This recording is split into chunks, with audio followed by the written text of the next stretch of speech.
SRBS APP ఉద్యోగులకు SRBS సౌకర్యాన్ని, ఏపీపీటీ ఉద్యోగులకు SRBS సౌకర్యాన్ని, ఏపీపీటీ ఉద్యోగులకు SRBS సౌకర్యాన్ని, ఏపీపీటీ ఉద్యోగులకు SRBS పెన్షన్ను, SRBS పెన్షన్ను.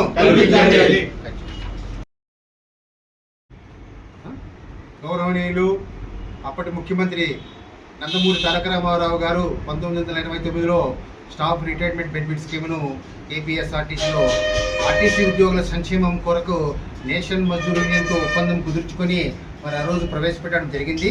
1989 నుంచి 2019 వరకు రిటైర్డ్ అయినటువంటి ఏపీఎస్ఆర్టీసీ ఉద్యోగులకు రిటైర్డ్ అయిన తర్వాత నెలకు మరి ఎంతో కొంత పెన్షన్ ఇస్తూ వచ్చారు. చివరిగా 3200 పెన్షన్ సౌకర్యం కూడా ఇచ్చి వచ్చారు. కానీ ప్రభుత్వములు విలీనమైన తర్వాత మరి SRBS పెన్షన్ అనేది రద్దు చేశారు. మేమైతే ఏపీపీటీడీ ఉద్యోగులుగా మారిన తర్వాత మేమైతే ప్రభుత్వ ఉద్యోగులుగా మారినామని సంతోషం వ్యక్తం చేసినాం. కానీ మాకైతే మాత్రము తీవ్ర నిరాశ అయితే కలిగింది. దానికి కారణం ఏమంటే ఓపీఎస్ ఏదైతే ఓల్డ్ పెన్షన్ స్కీము అంటే 2005 ముందు రిటైర్డ్ పదవి ఇది ఉద్యోగులు చేరినలకు ఏదైతే ఇస్తారో ఆ పెన్షన్ మాకు కూడా మేమంతా 87, 88, 89లో అపాయింట్ అయిన ఉద్యోగులమే. మాకు కూడా దాదాపు 30 సంవత్సరాల సర్వీస్ ఉంది. మరి మాకు ఓల్డ్ పెన్షన్ స్కీమ్ యొక్క సౌకర్యం కల్పించకపోగా ఈ ఉండేటువంటి SRBSను కూడా రద్దు చేయడం అనేది తీవ్ర ఇబ్బందికరంగా కలిగిందనమాట.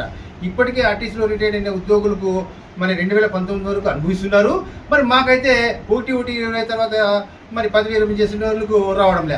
వాళ్ళు చేసుకున్న అదృష్టమేమి, మేము చేసుకున్న పాపమేమని చూసి కూడా ఈ సందర్భంగా ఆర్టీసీ యాజమాన్యాన్ని కోరుతున్నాం. ముఖ్యంగా మేము ఒకటే కోరుతున్నాం అనమాట, మాకు ఓపీఎస్ పెన్షన్ లేదు. మరి రిటైర్డ్ అయిన తర్వాత తెల్ల రేషన్ కార్డు ఇవ్వరు. మాకు వచ్చే పెన్షన్ 1000 రూపాయల నుంచి 5000 లోపలే. మళ్ళీ భీమ్ కార్డు లేదు, మరి ఎన్టీఆర్ భరోసా లేదు, ఉచితంగా ఈహెచ్ఎస్ వైద్య సౌకర్యం లేదు. ఇన్ని సౌకర్యాలు కోల్పోయి వచ్చే అరాకొర 3000, 4000తో మేము మందులు కొనాలన్నా లేకపోతే బయటికి రావాలంటే కూడా మేము నామోషిగా ఫీల్ అవుతున్నాం. బయటకు వస్తే 10 రూపాయలు ఖర్చు పెట్టాలంటే కూడా మాకు పెన్షన్ సౌకర్యం లేని దుస్థితిలో ఈరోజు ఆర్టీసీ ఉద్యోగి ఏపీపీటీడీ ఉద్యోగి ఉన్నాడు. పైగా మేము న్యాయం చేయమని హైకోర్టు కూడా వెళ్ళాం. 3000 రూపాయలు అందరూ జమ చేసి హైకోర్టుగా వెళ్ళి ఈ SRBSను అమలు చేయండి, పునరుద్ధరించండి, దానివల్ల సంస్థకి ఎలాంటి ఇబ్బంది లేదు. మేము ఏదైతే నెలకు 250 రూపాయలు పొదుపు చేసినామో ఆ అమౌంట్తోనే మీరు ఈ సొసైటీని నడపండి అని చెప్తే మరి మేనేజ్మెంట్ మాత్రము నిన్ననే ఉన్నటువంటి దాదాపు 5 సంవత్సరాలు తర్వాత రిటైర్డ్ అయ్యి 2030 వరకు రిటైర్డ్ అయ్యే కార్మికులందరికీ మరి అందరికీ అమౌంట్లు వాపసు వేయడం జరిగింది. అంటే నిర్వీర్యం చేస్తున్నారు. ఒక పక్క నేషనల్ మజ్దూర్ యూనియన్ అసోసియేషన్ మాత్రం పోరాడుతుంది ఈ స్కీమ్ ఉండాలా, దీనివల్ల చాలా ప్రయోజనాలు ఉన్నాయి. కానీ కొన్ని అసోసియేషన్లు మాత్రము దీన్ని నీరుగార్చే ప్రయత్నం చేస్తున్నారు. దయచేసి మేము అందరికీ విన్నపం చేసేది ఒకటే, ఆర్టీసీ యాజమాన్యంతో సహా దయచేసి ఈ స్కీమ్ను ప్రవేశపెట్టండి. ఎందుకంటే మేము కూడా 30-35 ఏళ్ళు ఆర్టీసీలో సర్వీస్ చేశాము, నిజాయితీగా పనిచేశాము.